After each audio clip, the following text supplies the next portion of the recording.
Assalamualaikum warahmatullahi wabarakatuh. Halo guys, long time no see. Selamat malam.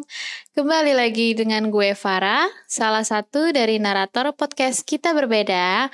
Untuk beberapa audiens yang langganan banget nonton kita pasti pernah tahu gue. Ya, gue tahu pasti beberapa dari kalian kecewa pasti ya, karena kita harus vakum untuk waktu yang cukup lama dalam sesi podcast ini. For some reason ya tentunya. Tapi jangan sedih dan jangan beralih ke channel lain dong. Kali ini kita akan kembali mengisi malam-malam kalian dengan berbagai kisah horor yang menarik berdasarkan dari pengalaman-pengalaman audiens kita lainnya. Kali ini gue akan membawakan pengalaman horor dari Bang Satria, salah satu penonton setia kita juga nih di sesi kita gaming horor ya. Judulnya adalah Sambutan Tak Terduga.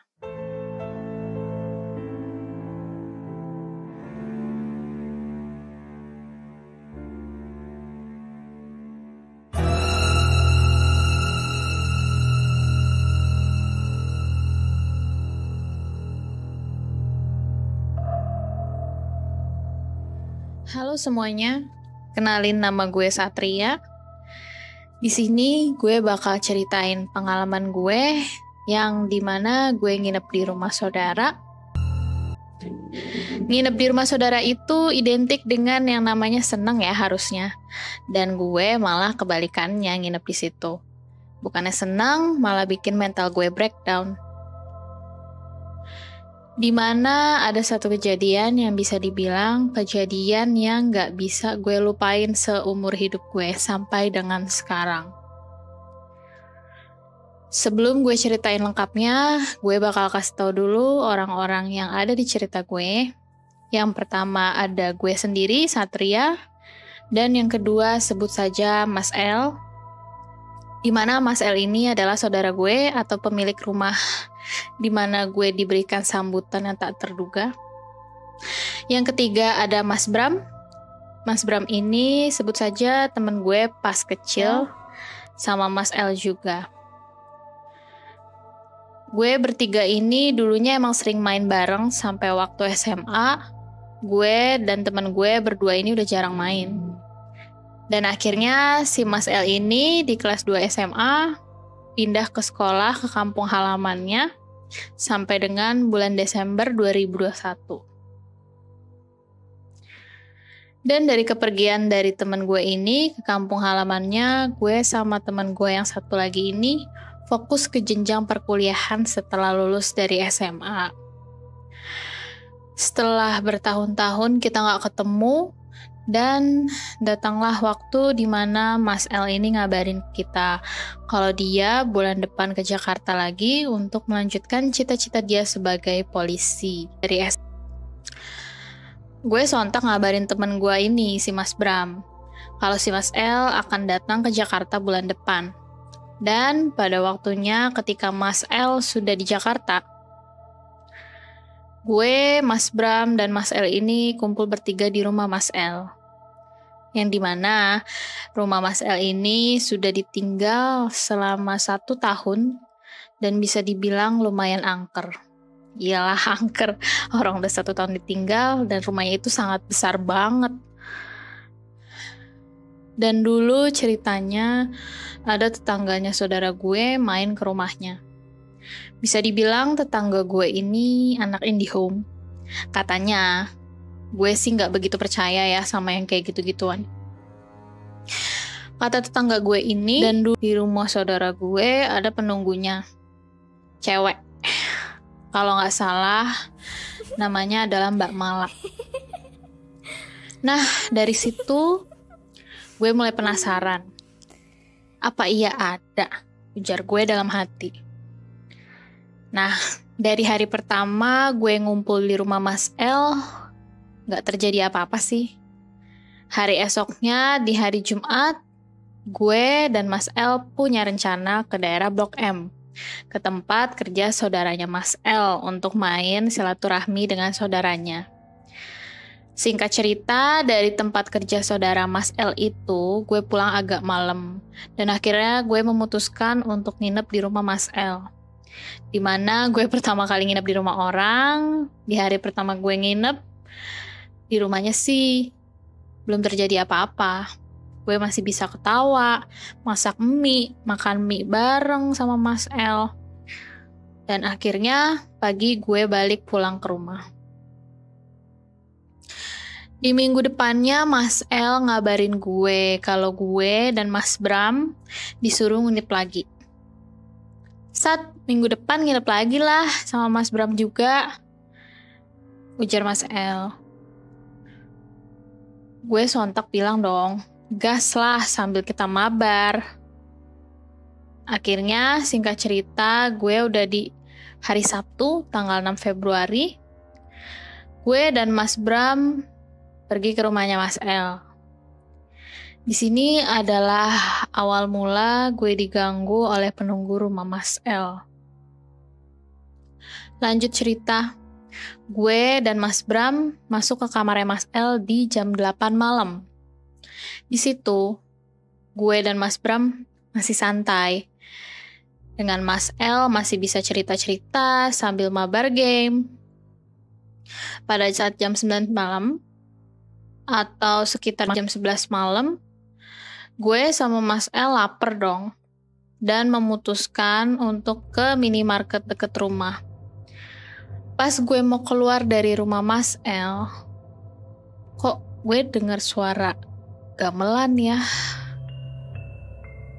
Gue merinding dong, dan gue belum mau cerita ke siapapun tentang hal itu. Karena gue pikir, mungkin aja gamelan itu suara dari video handphone siapa, gue gak tahu. Dan akhirnya gue memutuskan untuk diam aja. Walaupun sebenarnya di situ gue merinding banget. Singkat cerita, gue ke minimarket, beli mie, snack, dan minuman untuk makan malam gue dan yang lainnya. Gue pun langsung pulang ke rumah Mas El. Dan dalam perjalanan, gue gak mendengar lagi suara gamelan. Sesampainya gue di rumah Mas El, gue pun masak mie dan makan bareng mereka. Dan setelah makan bareng, Mas El ini ngantuk dan tidur. Sisa gue sama Mas Bram yang belum tidur. Akhirnya gue dan Mas Bram ini masih mabar sambil makan snack. Dan pada akhirnya, jam 3 pagi, dini hari, gue dan Mas Bram digangguin sama si Mbak Mala ini. Digangguinnya bukan dalam bentuk wujud sih. Gue dan Mas Bram ini digangguin dalam bentuk suara. Dimana si Mbak Mala ini nyanyi di jam segitu di bagian lantai atas rumah Mas El. Yang pertama dengar suara nyanyian itu adalah gue. Gue pikir itu suara tetangga Mas El lagi nyanyi. Tapi ketika gue berpikir ulang, siapa juga yang nyanyi jam segini? Dan yang lebih bikin gue merinding adalah lagunya itu adalah lagu Jawa atau sinden. Ya kalian tahulah horornya kayak apa, creepy-nya kayak apa lagu-lagu itu. Berulang. Di situ gue mulai merinding dan gue akhirnya bilang ke Mas Bram, "Oi, lu denger gak suara orang nyanyi?" Dan ternyata si Mas Bram ini denger juga suara si Mbak Mala itu. Dia bilang ke gue, "Denger cu, jelas banget." "Udah biarin aja," ujar Mas Bram. Mas Bram di situ seolah-olah ingin melupakan aja. Seolah-olah gak pengen dengar, tapi padahal sama merindingnya sama gue. Sontak gue ngebangunin saudara gue ini. "Woi, bangun, itu yang nyanyi siapa pagi-pagi di atas rumah lu, Mas El?" Dan konyolnya Mas El ini tidur pules. Gue bangunin dia cuman hahaha doang.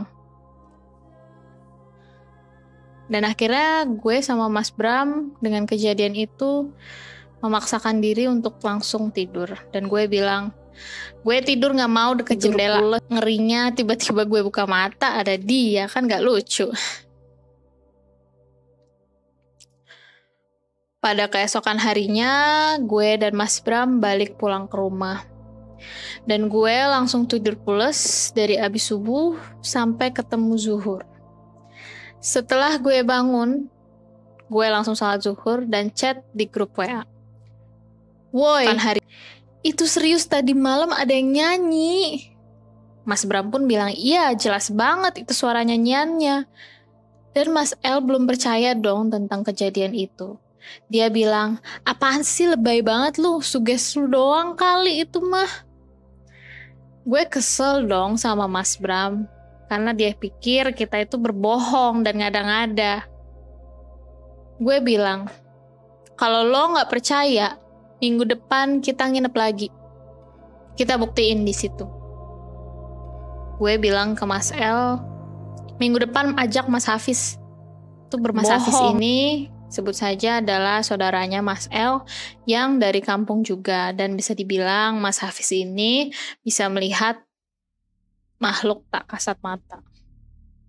Mas L, singkat cerita, di hari Jumat, gue dan Mas L ke Blok M lagi untuk mengajak Mas Hafiz ini ke rumah Mas L buat nginep. Dan gue menceritakan kejadian yang gue alami ke Mas Hafiz. Mas Hafiz pun juga sama dengan Mas L. Dia bilang, gue mengada-ngada. Sontak gue bilang, kalau gak percaya, ya ayo kita buktiin nanti di rumah Mas L. Dan setelah itu, gue balik dari tempat kerja saudaranya. Gue nginep lagi berempat akhirnya di rumah Mas L pada malam itu. Sampailah di rumah Mas L, gue bersih-bersih sambil WA Mas Bram untuk ngajak nginep lagi. Setelah sudah kumpul berempat, gue mabar lah sama 3 orang teman gue ini. Dan gue berusaha untuk tidak membahas tentang kejadian kemarin malam. Singkat cerita, di waktu yang sama seperti kemarin, di jam 3 subuh, Mbak Mala pun berulah kembali. Dia nyanyi lagi dan terus bernyanyi.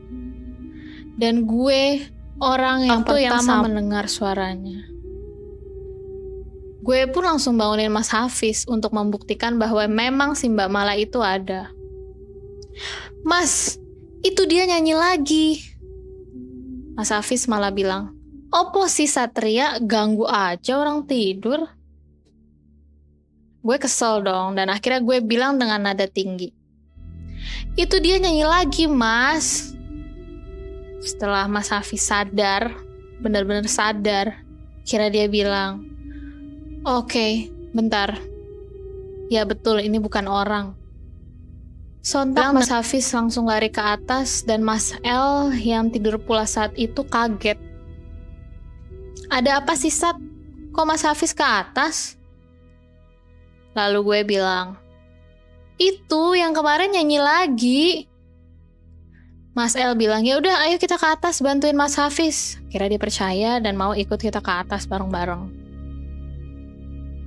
Sesampainya gue di lantai atas, Mas Hafiz bilang, Mas L lari ke atas toren. Akhirnya Mas L yang kaget, dia bilang, ya Mas, tadi baru banget sampai ada bayangan putih lari ke atas toren. Setelah itu, Mas Hafiz bilang ke Mas L, jika ini dibiarkan, akan semakin jadi Mas L. Gimana kalau kita pagerin aja di atas? Mungkin maksud dari pagerin menurut gue, dipagerin gaib kali ya. Ya gue sih nggak tahu persis soal begituan ya. Hanya mereka doang yang tahu. Setelah itu Mas L bilang, jangan Mas, kalau dipagerin pasti dia bakal marah dan bakal berulah kembali, bakal ribet lagi nanti.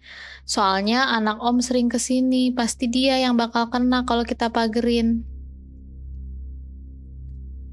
Lalu Mas Hafiz mengambil keputusan untuk bermeditasi di pagi hari itu agar si Mbak Mala ini tidak mengganggu orang lagi.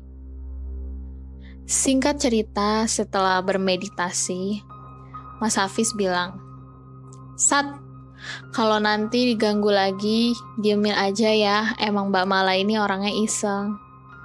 dalam hati gue. Ya nggak gini juga kali ngisenginnya.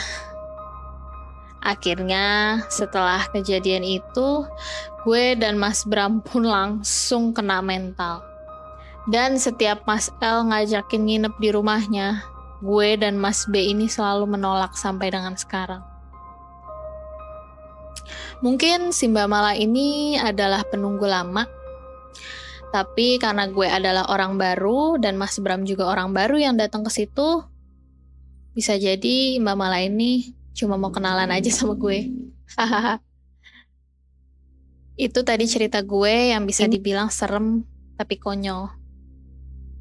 Thank you. Dari gue, Satria.